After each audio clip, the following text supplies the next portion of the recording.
So you get a lot of 4-on-4, 3-on-3.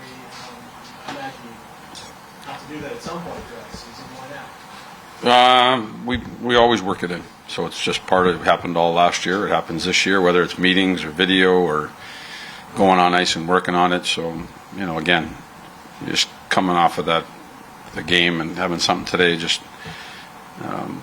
trying to make it competitive. But 3-on-3, 4-on-4, there's some D zone coverage, even breakaways to a point. So just working on stuff that gets brought up through the course of the time. How much do the penalty shots, shootout drills inform you if you have to make a decision?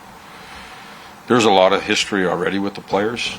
There's some that's not history. Like I think there might be a couple players that could be good at it, but we've got a lot of guys that shoot high in percentage. If that's the question you're asking, we have a lot of guys that shoot high in percentage, and so it'd be tough to come in and jump that order for me, unless somebody just went stone cold, And so I think we're pretty fortunate. We've got some good guys in place, but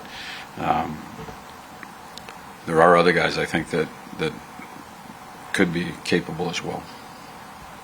John kind of talked about the history just there.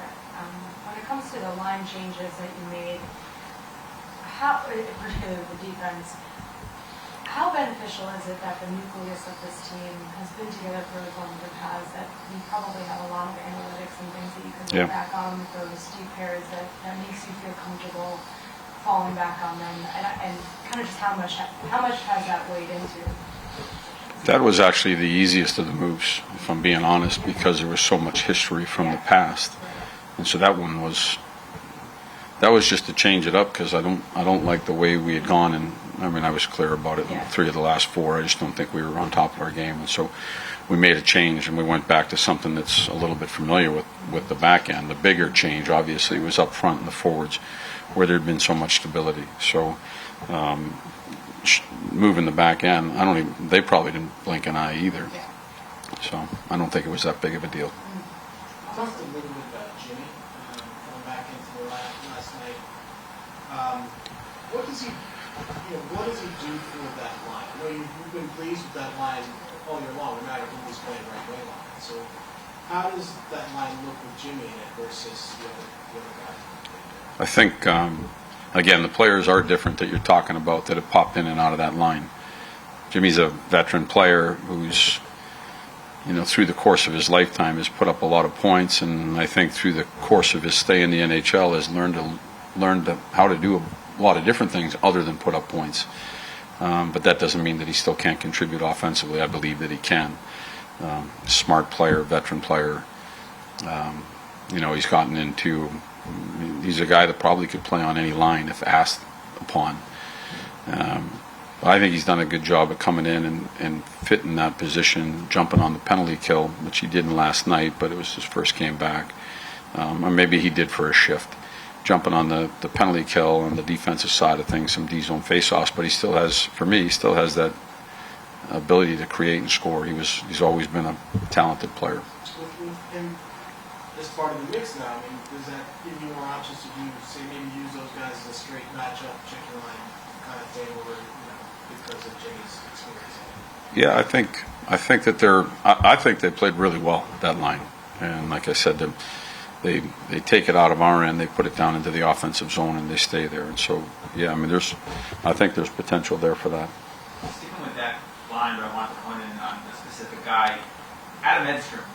You've had other guys that have gotten a few games and come out at times. You've talked about tough lineup decisions, but he's been consistently in there every game so far. So what is it about him, what you've seen, that's kind of earned that level of trust for him so far?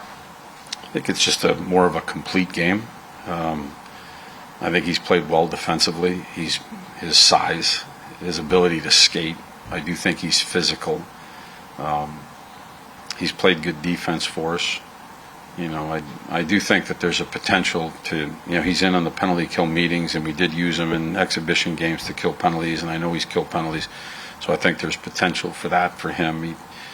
He's a young player that's making steps every day to becoming that type of a player. Can he move up from there? Sure. I think there's potential to move up, but right now it's been slotted there, and I think he's done a good job. He's created offense as well. It doesn't necessarily show in his statistics, but he does get a step on defenseman to the outside. He does take it to the net and drive the net.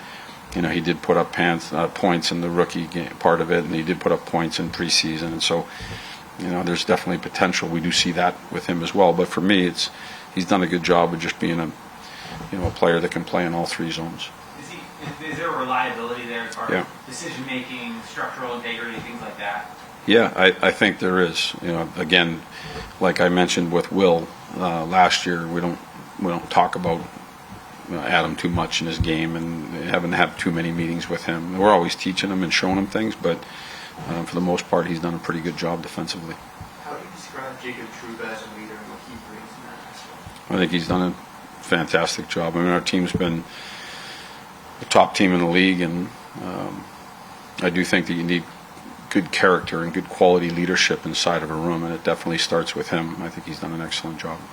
How do you assess the team's neutral zone play to start the season in general? Well, at the beginning of the year, I thought it was pretty good. Again, last night I thought it was good as well. There was a couple breakdowns last night that were tough. We got caught standing in the blue line one time, and they got numbers behind us.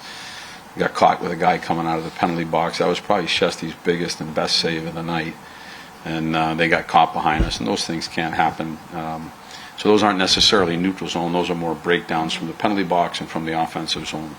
I mean, a lot of our trouble is either coming from the puck decisions that we're making as we enter, or they're coming from the offensive zone play and not having the numbers back. Not necessarily a lock or a neutral zone defense. And still trying to get better at it. I don't think last night was perfect, but I was going to ask in particular also about the neutral zone lock.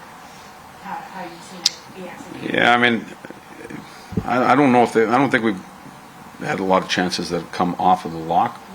I think there's always a couple different things that we're trying to do in the neutral zone, but when it goes into those sets, I don't really see that as an issue. Like I said, a lot of it's been we put ourselves in bad situations, and that's not necessarily neutral zone defense.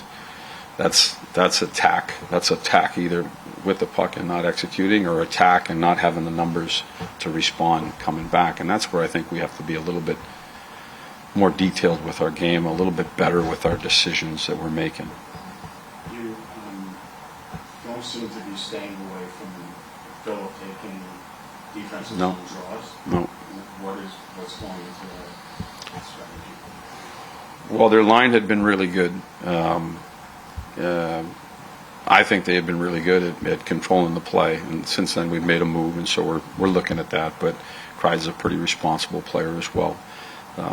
They're big guys that know how to defend. So far this year, they've done a pretty good job of getting it out of our end and getting it into the offensive zone and playing down there.